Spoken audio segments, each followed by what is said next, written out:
Okay, so good day mga ka-necklace. So welcome po sa ating old school programming for the implementation of a simple inventory system. So sa inventory system natin is we can manage those stocks and at the same time, meron tayong tracking kung sino ang inbound, outbound, and even implementing total implementations based on the given selection. So, it is up to you kung paano nyo pa i-improve or i-implement. Ang importante dito is the simple flow of program is magkaroon lang kayo ng idea or kung di man idea is at least create a simple implementations pa na pwede nyo pang idagdag o pwede nyo pang indicate based on the program you're going to create. So, here, sa first form natin, meron tayong buttons. So, this is button 1, button 2, and button 3. We want to implement our inbound, outbound, and inventory menus natin. This form 2 would be for our inventory, at yung form 3 naman natin would be for our inbound and outbound.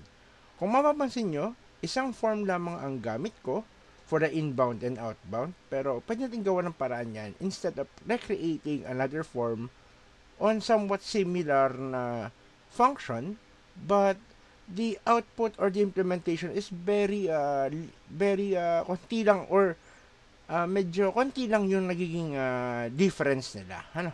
So, gawin natin. So, una muna is we're going to create a local database.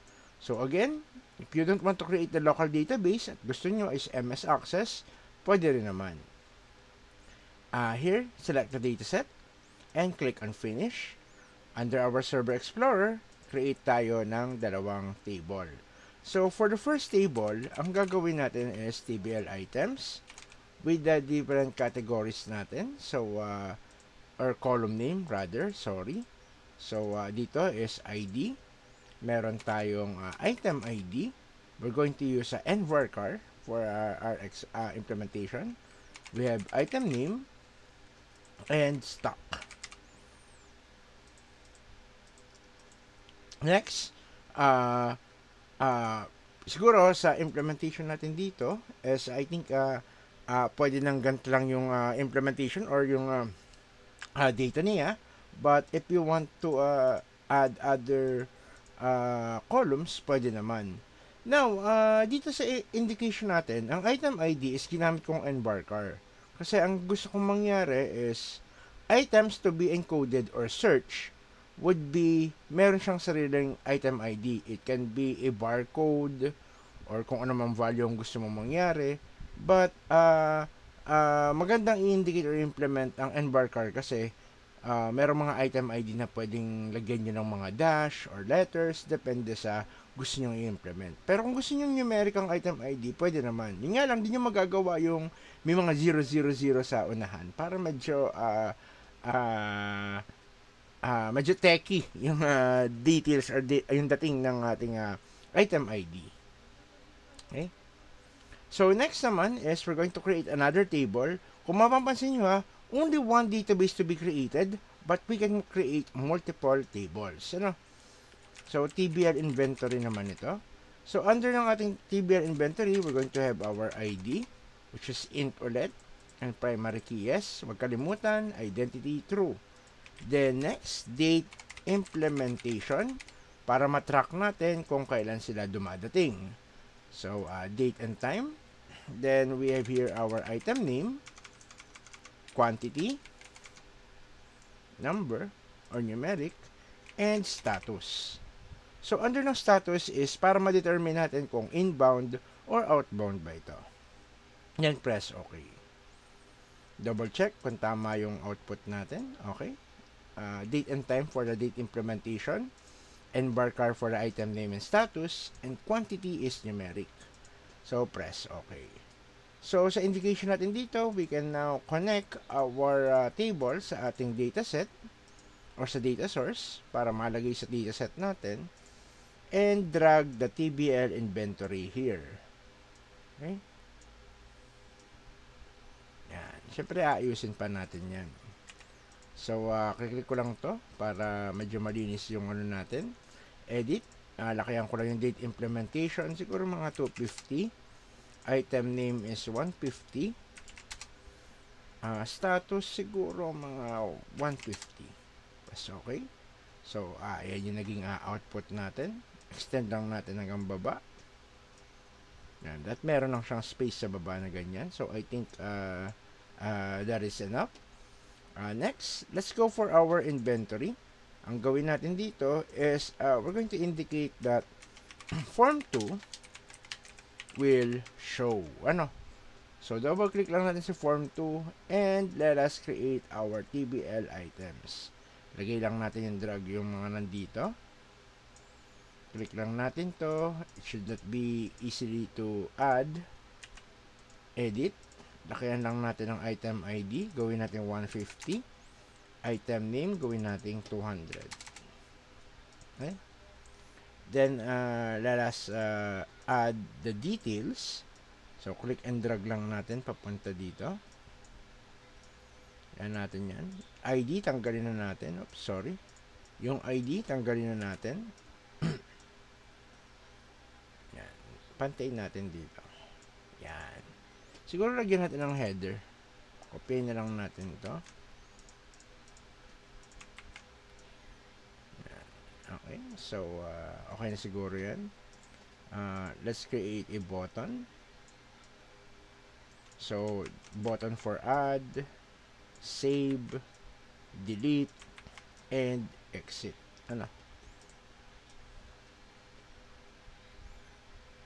Yan. So, maglagay tayo ng button dito. So, meron tayong add, save, delete, and close. So, syempre, ang code ng close should be me.close. For our form 2, yung add naman natin, TBL items binding source that add new. Sa delete naman, TBL binding source that remove current. Copy the code for save and copy the code for refresh para updated sa data grid natin. Sa save naman is yung save lang mismo ng delete ang ilalagay natin. Again, meron tayong mga ginawang different implementations ng deletion. Merong may message box, etc. You can check the other videos as well. Kumbaga, ang focus ko lang na maging implementation dito would be on the inventory side of the system. Hindi ko na kailangan pa ulit-ulit gawin yung ibang code structure. So, ito na yung magiging output natin. Siguro lagyan natin ng laman muna yung items. Show table data. Halimbawa, 0001. We have here apple. Ang stock niya is 100. 0002. We have here banana. Stock niya is 100. 0003. Let's say we have orange, which is 100. And the 0004. Let's have grapes, which is also 100. So, lahat sila ay may stock na 100. Dapat, when we run this, click the inventory, so, may mga data na siya na. Parang ang pangat ng data grid natin. Ayusin natin mula sa form 2. Ang gusto ko is, from the data grids property, I prefer the selection mode to full row select. Para kapag ka naka-full row select siya, is naka-highlight yung buong row, when you click data, para madaling i-update. Okay? So, pwede na mag-add 0005. Next, we have, halimbawa is papaya, 100. So, pag na-save natin yan, is mag-update siya. Okay? So, ganun yung magiging indication or possible implementation natin. So, ganun yung magiging output or outcome ng mismong program structure natin. Now, next would be the implementations of the inbound and outbound. So, punta tayo sa form 3. Let us copy the header ulit para meron siyang header. So, masyadong malaki yung header niya dito. Dito lang natin. So, ito, header natin is, ang text niya, gawin natin label 1 para alam natin na siya si label 1, ano? So, yan. Meron tayong label 1 dito. Now, what we're going to do is kahit na isang form ang gamit natin, form3.show, and then form3.label1.text, gagawin natin siyang inbound. Ay, naka-capital. That's, yan. Okay na to. Copy. And mula sa form, sa outbound natin, instead of inbound, gagawin natin is outbound. So, when we run this, click inbound, inbound yung form 3 natin, and outbound, outbound yung form 3 natin. So, pwede natin kontrolin kung ano yung gusto natin mangyari when we run the given program implementation. So, balik tayo sa form 3 natin, and we want to get the different data. Una muna is mula sa TBL items, ilalagay ko ang item ID. Tanggalin ko lang to. Yung item name, at yung kanyang stock. Next, mula naman sa TBL inventory, ang kukunin ko is quantity. So, magkaiba sila ng table na pinagkunan. Yung TBL items, that will be our item ID, item name, and stock. And then yung quantity naman natin would be mula sa TBL inventory. So, ang gusto natin mangyari is magkakaroon tayo ng control sa mga objects natin when we are going to change the value. Halimbawa, kapag inbound, depending on the quantity na ilalagay natin, madadagdagan ang stock. Pero pag outbound, dapat ang stock natin ay mauubos depending on the given quantity. Ano? So here, meron tayong okay. This is cancel. Then yung button 1, magbabase yung symbol niya kung padagdag or pabawas based on our kung inbound siya or outbound. Ano? So, yung cancel muna, lagyan natin ng code, me.close. Balik tayo sa form 1 natin. So, utusan lang natin na yung form 3 natin, yung button 1 niya, that text will be a plus symbol. And yung button 1 naman dito sa outbound is minus symbol. Para alam natin na pagka plus, padagdag siya ng stock, at pag minus naman, pabawas siya ng stock. Pero syempre, hindi yan magsisave hanggat hindi na i-implement ng ating structure object. Ano? Tapos, utusan na rin natin ang form 3 na yung ating TBL inventory binding source, mag-a-add siya ng bagong data. Copy. Yan. Click lang natin. So, yan. Kaso, the implementation here is, andito agad yung data. Na dapat wala yan. Kasi magta-type tayo ng item ID. At ang gusto natin mangyari is, based on the item ID na itatype natin, tsaka lang mag-a-appear yung ating item name and stock. Dapat nga hindi ito, siguro gawin natin read only. Para hindi nagagalaw. So, click natin to. Gawin natin read only true. Tapos, itong item ID na to, tanggalin natin. Papalitan natin siya ng normal na text box. Bakit daw text box lang? Para hindi siya binded doon sa data or sa data source natin para malaya tayo mag-type depending sa object na isa-search natin. Let us create our SQL which is mula sa TBL items. Mag-add tayo ng query. Ito ang lalagay natin. We're going to create a query where item ID is equals to question mark. So, based dito, gusto natin mangyari is, pag nag-type tayo ng ID at exact value to, ilalabas niya yung item name at saka stock. So, this is a fill by ID ang gawin natin. Click next and click finish. Okay? Double-click our text box. And mula sa ating TBL items, kopyahin natin. Instead of fill, gawin nating fill by ID. And ang parameter na gagamitin natin would be mula sa ating textbox1.text. So, when we run this and click this, so dapat 0001 lalabas siya. Kaso, lumalabas pa rin yung data, diba? Siguro mas maganda is i-comment natin to. Or you can delete yung mismong code. Ano? So, dapat, kapag na-click natin to, yan, wala na.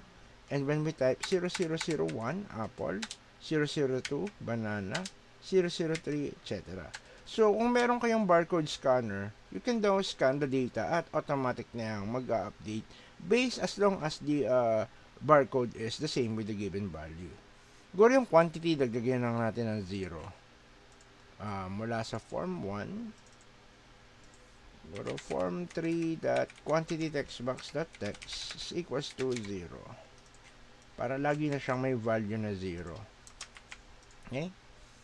Mula sa form 3, yung button natin, double click lang natin na if the label 1 natin, the text, is equals to inbound, pagbabasehan natin yung inbound natin, dapat parehas ng spelling and capitalization. Then, dapat yung ating quantity textbox.text is equals to yung value niya madadagdagan ng 1. At ang ating stock textbox.text is equals to yung value ng ating stock, syempre madadagdagan ng 1. Now, mag-else if tayo. Kapag daw ang label 1.text is equals to outbound natin, then same yung value ng quantity pero yung stock dapat mababawasan. So, when we run this, inbound 0001, so kapag inbound, padagdag yung stock natin, at pag naman outbound 0001, so dapat pabawas. Siguro meron pa tayong kailangan sa pang-button kung sakali mang kailangang i-adjust, but it is up to you kung gusto nyo i-implement or indicate yon, ano? So, pwede nyo namang gawin yung ganong scenario. Dahil naka-add ang code natin dito, which is naka-ready siya for adding of data para ma-update yung implementation niya, kailangan din natin lagyan ito ng ganong scenario or output. So, sa okay natin, ang gusto natin mangyari is yung tbl inventory binding source .current .item. So, iisa-isahin natin ang laman ng ating tbl inventory. Gusto ko naka-pin siya. Siguro, ayan, mas gusto ko ganito. Siguro, lahat ng columns natin dito, lalagyan natin ng data. So, ang ating date implementation ay magbabase sa ating oras ngayon. tbl inventory binding source .current .item, item name natin ay magbabase sa ating item name textbox.text. Kopyahin ko na lang to since paulit-ulit na to. Meron tayong quantity, so dapat ito ay sa ating quantity textbox.text, at yung ating status ay magbabase sa ating sa ating label 1 na text. Kailangan masave natin, but not just one table. Kailangan both table ay masasave. So, kailangan hindi lang tbl items, dapat pati yung ating tbl inventory binding source. We need to refresh our data mula sa ating tbl inventory, pero hindi dapat sa form na to. Bakit? Kasi sa form 1 natin ilalagay yung refresh data niya. So, dapat form 1 siya parehas. And then, me.close para mag-update sa form 1 natin. Okay, subukan natin. So, dapat 0001. So, si Apple, magdadagdag tayo ng 5. Pag okay, dapat lalabas dito. And under inventory, the stock is updated. Ano? Pag nag-outbound naman tayo, like 0002, banana, let's say lumabas ang 5. So, yan, makikita natin na 5 yung data niya. So, inventory, nadagdagan si Apple ng 5, nabawasan si banana ng 5 based on the flow of inbound and outbound natin. Now, bonus implementation, let's say you want to count ilan ang nag-inbound, ilan ang outbound. So, maglagay tayo ng label tayo dito. So this is inbound, number of inbound. Then magbigay tayo dito sa baba. Ito naman is number of outbound. Again, this is optional, pero kung gusto niyo lagyan, why not, 'di ba? Then let's create our label. So this is label 4. So yung label 4 ang para sa inbound at yung label 5 ang nasa outbound natin. Going to create our TBL inventory kung saan we're going to create a aggregate function using a single value. Click next, and i-count natin yung status from TBS inventory where status is equals to question mark. Next, and scalar query na yung pangalan natin. Click finish. So, double click natin. Dapat, ang nalagay natin dito, yung label 4 daw natin, that text will be our TBL inventory TBL inventory table adapter dot scalar query, and this will be for our inbound. Copy naman natin to, and instead of label 4 dapat ay label 5. This is outbound, para kaya nilang bilangin kung sino ang inbound and outbound. Lalagay din natin siya dito sa okay natin. So, bago siya mag-close, kailangan yung form 1 natin ay updated. Yan, okay? So, subukan natin. Mawawala ulit yung data. So, 0 lahat ng inbound and outbound natin. Maglagay tayo. Bawasan po. So, yan, updated siya. Outbound.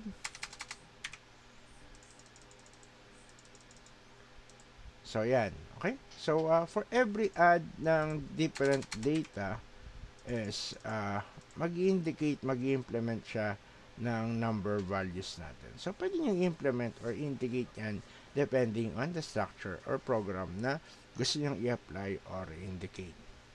So, that concludes the implementation for the inbound and outbound inventory structure. Again, this is not a perfect system. Pwede pa nyong dagdagan or implement. Kung naman yung kailangan nyong indicate dyan, ang importante is meron kayong sample flow ng program na pwede nyong sundin. Okay? So, kung nakatulong man sa inyong video na to, please do not forget to like and subscribe to our channel para at least makatulong kayo sa ating munting channel. So, sana po is maging malaking tulong ito sa mga aspiring programmers, especially on using Visual Studio o yung mga lumang programming languages natin. So, mga ka-necklace, so maraming salamat po and see you again for our next video. Salamat po, ingat po kayong lahat.